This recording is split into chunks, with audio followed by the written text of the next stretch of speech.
Nos próximos capítulos de Tieta, Perpétua finalmente descobre o romance entre Tieta e Ricardo, e a revelação vai deixá-la em choque. Antes de continuar, inscreva-se no canal e deixe seu like. Perpétua consegue uma cópia da chave da casa de Tieta e diz que quer mais é que ela morra. Modesto pergunta o que Aida conversou com Carol.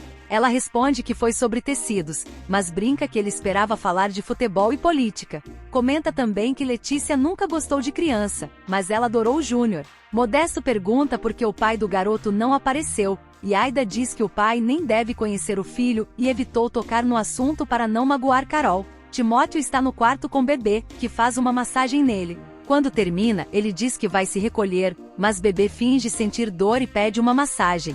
Ela deita e ele começa, mas logo se empolga dizendo que vai apresentar o verdadeiro Timóteo. Ele pula em cima dela, e os dois se beijam.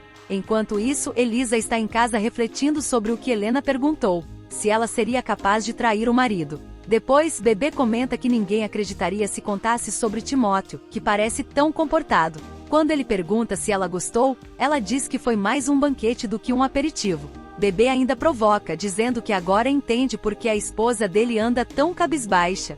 Timóteo pede que ela não fale mais da mulher dele e não misture Elisa com o que aconteceu, mas os dois acabam repetindo a cena. Leonora comenta que Ascânio tinha uma arma secreta contra o coronel. Até agora, ele só disse a Rosalvo que estava fora das negociações. Ascânio revela que pediu a Rosalvo para dizer a Mirko o nome da pessoa que negociará com a empresa. Leonora pergunta se ele acha que Mirko vai recusar negociar com o coronel, mas Ascânio diz que há coisas que não pode contar agora. Rosalvo liga para Mirko e promete fazer o impossível para que tudo dê certo. Helena pergunta a Mirko se há problemas no Nordeste. Ele responde que sim, um problema grande o bastante para tirar o sono. Quando ela tenta saber mais, ele diz que não gosta de misturar as coisas e a convida para tomar um vinho. Marcolino informa ao coronel Arthur que, a partir de agora, ele representará o Agreste nas negociações da fábrica. Tieta admite que ficou com ciúmes, e Ricardo diz que não é mais um cabrito. Ela afirma que se pudesse não deixaria ele sair do lado dela,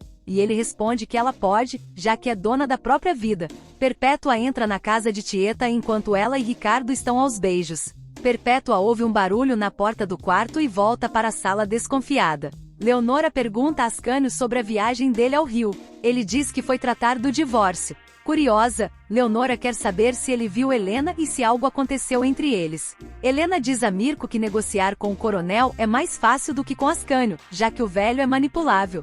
Mirko, porém, insiste em manter Ascânio nas negociações, dizendo que o coronel está decadente. Ele lembra que contratou Helena para lidar com assuntos relacionados ao marido dela, e o resto será resolvido por outras pessoas. Leonora expressa indignação, dizendo que é uma grande falta de respeito. Ela questiona como alguém se intromete em assuntos como almoço e negócios sem motivo algum. Ele afirma que se conhecesse Helena da forma que ele conhece, não se surpreenderia. Leonora pergunta se, conhecendo a situação como ele conhece, isso significaria que ele aceleraria o processo de divórcio. Ascânio responde que acredita que ela não fará nada para facilitar a vida deles, mas que já contratou um advogado. Ele acrescenta que quando ele for para o Rio de Janeiro, Leonora irá junto. Laura pergunta se o comandante Dário vai passar a noite acordado. Ele diz que está tão emocionado que nem adianta deitar. Laura teme que ele se decepcione, mas Dário garante que tem provas de que o navio não afundou e que vai buscar o documento. Laura questiona se o mar destruiu tudo, mas o comandante explica que o documento está seguro em um cofre vedado e nada o danificou. Carol coloca Juninho para dormir e começa a pensar em Osnar. Osnar também pensa em Carol, enquanto as garotas da Casa da Luz Vermelha tentam consolá-lo. Ricardo diz que está com sede, e Tieta responde que também está, mas lembra que Cora deixou um refresco de umbu na geladeira. Tieta vai pegar o refresco, sem notar que Perpétua observa tudo escondida. Quando Tieta retorna, bate a porta enquanto Perpétua está no corredor. Sinira está sonhando e vê Osnar nu. Rosalvo entra enrolado em uma toalha e percebe Sinira agitada. Ele a chama, ela acorda e em pânico puxa a toalha dele, gritando. Todos correm para entender o que aconteceu. Sinira explica que ele estava nu. Jairo diz que vai dar uma lição em Rosalvo, mas ele se defende, dizendo que não teve culpa, pois estava saindo do banho e ela gritou. Ele apenas veio ver o que estava acontecendo. Sinira insiste que não foi ele, foi Osnar. Imaculada sugere que talvez tenha sido apenas um sonho. Sinira concorda, afirmando que provavelmente foi isso. Bebê pergunta a Timóteo se ele ouviu a confusão lá fora. Timóteo responde que não, estava muito ocupado para perceber qualquer coisa. Bebê comenta que ele é uma surpresa, pois quem o vê durante o dia pensa de uma forma, mas à noite é diferente. Timóteo então pergunta se ela gostou do primeiro prato. Bebê, curiosa, pergunta se tem mais. Timóteo responde que sim, e que ela ainda vai conhecer mais dele. Ele a surpreende novamente e os dois começam tudo de novo. Tieta e Ricardo estão se beijando quando Perpétua invade o quarto. Assustada, Tieta cobre a cabeça de Ricardo com um lençol.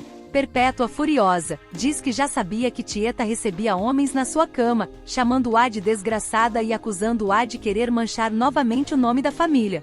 Ela insinua que o homem na cama de Tieta é comprometido e promete descobrir quem é para expor o pecado deles para toda a cidade. Tieta, indignada, diz que Perpétua não tem o direito de invadir seu quarto e tenta impedi-la de se aproximar da cama. Mas Perpétua vai até lá, puxa o lençol, e ao ver que é Ricardo, fica completamente chocada. Ricardo e Tieta trocam olhares tensos. Tieta pede que Perpétua diga algo, percebendo que ela está em choque. De repente, Perpétua começa a andar em círculos pelo quarto, derrubando tudo que encontra e dizendo que não está enxergando nada. Ela afirma que entrou no quarto enxergando normalmente, mas quando chegou perto da cama, ficou cega, e começa a gritar por socorro. Ascânio e Leonora ouvem os gritos e correm para ver o que está acontecendo.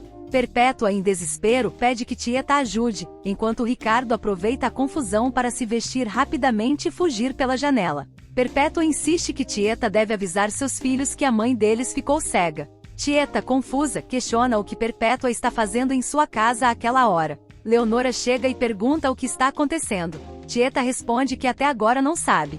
Perpétua, desorientada, abraça Ascânio pensando que é Leonora e diz que perdeu a visão. Leonora então pergunta a Tieta se Perpétua realmente ficou cega. Enquanto isso, Ricardo chega em casa desesperado. Leonora sugere usar colírio, mas Perpétua afirma que está passando por uma provação de Deus. Perpétua diz que quer ir embora e pergunta se alguém pode ajudá-la. Ascânio se oferece para levá-la para casa. Se você gostou do vídeo, deixe o seu like.